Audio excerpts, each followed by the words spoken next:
How are you today? Where's your husband? I have. Why you not have? I'll take a photograph there with Jimmy. Peter. Don't you take Let John sit. Let PJ sit down, John. Would you? Thank you very much. I'm moving. This is one for Jimmy, baby. Yes, I know. Make up my new dress. I know. PJ, sit your ass here. Yeah, sit up there. Yeah, let me check then as well. One for the home. One for Docky Lockett.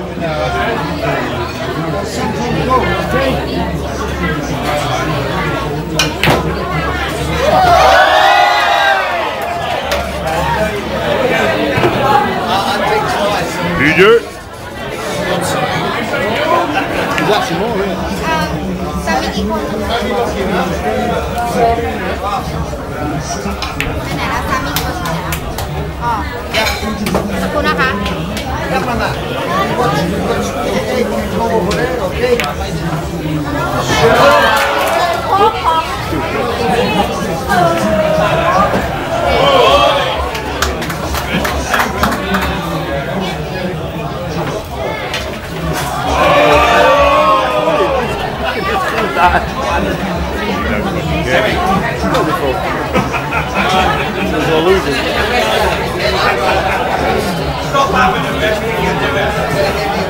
Would you have missed when I played it?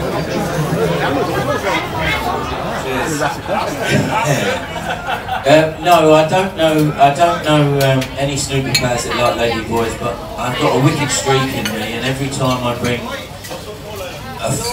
a friend of mine, I always say the best bar is Jenny's Star Bar, and we always start off in there. I see him the next day and they look a bit green. I'm sure you've all done that one. And then moving on to this a serious one. If you hadn't been a snooker player, where do you think you've ended up? What would you have done? Well, I've no idea, because my dad was a carpenter and I've played snooker since I was 13, so I've no idea. Okay, another one is still on the snooker. Covered it a little bit earlier, but in terms of the up-and-coming players, if we're going to have a bet on anyone to make the breakthrough, is there anyone that stands out as a good young player? Well, there's a player called Judd Trump who's just qualified for the World Championships, and I've been watching him progress for the last couple of years, and if he hits a bit of form, he's a nice outside bet. I don't know who he's got in the first round of the World Championships, but he's pretty dangerous. He could go and win the World Championships like that. He's got so much class, so much scoring potential. So he's my favourite player at the moment. Katie Price, you know, give her all credit. You know, she was fantastic in that jungle, and we all get a fee, but we also get a fee for the charity. And if you don't last for 14 days, you lose both fees. So fair play to her. There was times when, like you say, it must have been hard to walk because of the charity, but boy, you must want it to. Well, when I arrived here after, day 2, But again, moving back to snooker. yeah, please. I knew that would have a bit of pressure. But no, you do exhibitions all over the world. You've done a few again this week. Yeah. Where's the best and worst experience you've had? I guess there's been some rowdy crowds and good crowds. Well, the best exhibitions for me was playing Alex Higgins. You know, wherever we played, if there was a 600-seater, there'd be 700 trying to get in. If there's a 1200-seater, there'd be like 1400.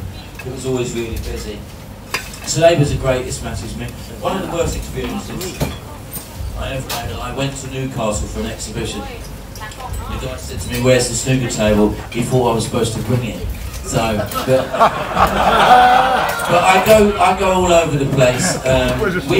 We've done 4 front shows this week, and I played in Mega Break. I played in Hustlers and Ball in Hand, and it's been good fun. It's been good attendance, and I'm playing pool, which is not even my game. And we've had a few more requests, so I guess you'll be back to fulfill those. Yeah, no, we had fun, didn't we? Well, you did. You got all the dough. We enjoyed working with you, though. Yeah, cheers, Aston. You're great, man. Okay, so you are off to China. Congratulations. What's the draw there? Is it 32 players? Do you know the draw? Yeah, I have to play a Chinese qualifier on Monday night. Or Tiddlywink, as you call it. Tiddly, yeah. And then if I beat him, I play Mark Selby on Tuesday night. And if I beat him, I play someone else. If I lose to Mark Selby, I should beat him Wednesday morning. Be here Wednesday morning. And then in terms of qualifying, obviously you do have to now. You have to break up the rounds before we get to the main stage, the TV stages. Do you find that hard? I mean, you're used to the TV cameras, you're used to being at the top. Yeah, your love for the game obviously keeps you around it. Is it hard now for any young kids that are coming through? Well, I have a club in Morden. It's a poker/snooker club, and it doesn't make any money, but doesn't lose any money. And I've got perfect facilities in there to practice. But when you're playing these young kids, who are all like dynamite players, and I've got to play 4 rounds to play them, and there's like 3 or 4 people watching. It is, you know, it's hard unless you're on your game. So I have to practice harder.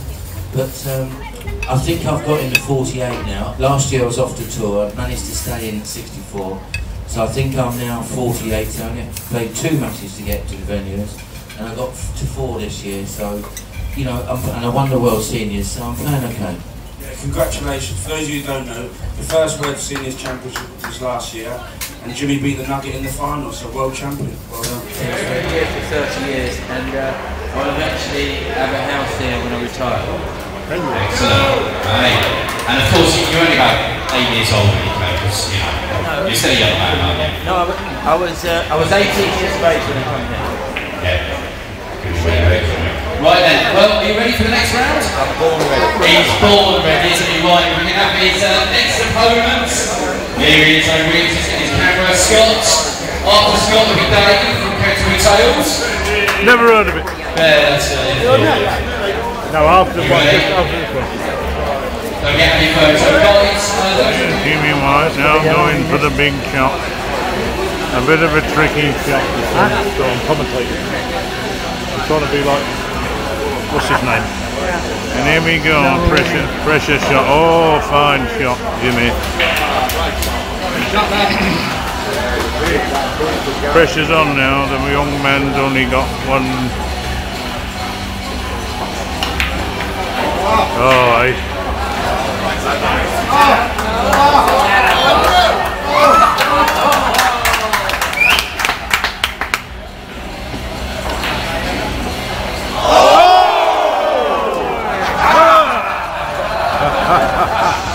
Jimmy White's horse.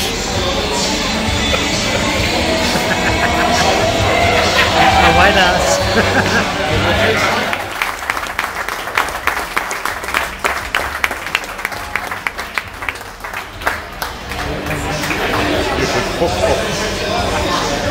Not playing first. Mind you, yeah, I already told him today that I hope his arm aches after trying on them, but might have a chance.